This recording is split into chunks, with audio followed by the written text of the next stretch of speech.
guys, mga kaibigan, niluluto tayo ng sinulang. Nilagay ko na po yung bawang,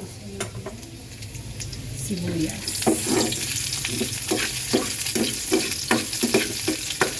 Sibuyas ito ang nilagay ko.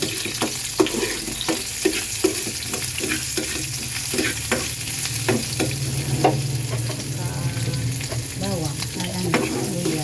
Lagyan natin luya kasi dapat pala ito na yung luya. Hayaan mo.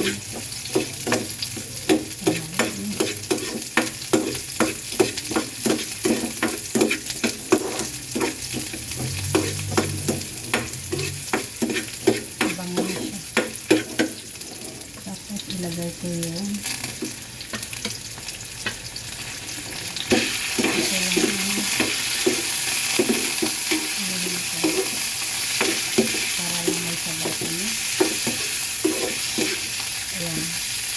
gawin ko ang sinola. Kasi yung ito, ano po, yung akin lang ang tutulahin para sa makahigit ang sabaw, sinanot. Kasi ito ang nagkakantay sa kanya, ulam, bukas na may sabaw. Pero sa kanya, itiprito ko lang sa kanya. Ito yung sa kanya, itiprituhin ko. Ang sa akin naman pa, ang hiniwa ko ng wala. Yan ang gagawin kong sinula. Ayan, gagawin ko sinula para may sabaw din siya.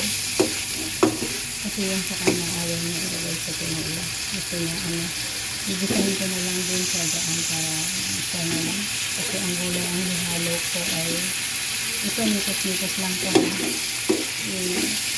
Sayote lang ang sa kamalagay ang ilagay ko. Dalawang klase lang ko ang ilalagay ko. Napakamalagay naman siyang ginawa ko ng kawali. Maliit lang din kasi dalawang klase lang na nahiwa na ano. Kasi kung malaki naman, masyado naman malaki. Ibisa ko po yung sayote para ibisa. Gusto niya ibisa. Ibisa sa mantika yung sayote. Diba? Ito na po yung pagkatapos nilipat ko siya para hindi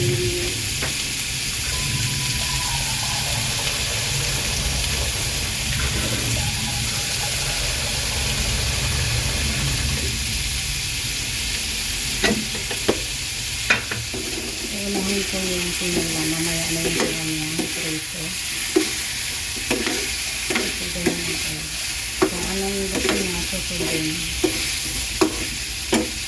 Alam mo naman pag mga nanay, diba? Gusto niyang ganyan. Hindi siya yung, ayaw niya yung maraming gusto. Ang tama lang sa amin kasi dalawa lamang ang nakakain. Para pagka itong kumain naman siya ng bagosang, iba naman ang gusto niya. Ayaw niya yung paulit ang ulam. Kaya ganito ang gawin ko. Yan. Ilagay ko na siya dito. Isali ko na. Ano siya.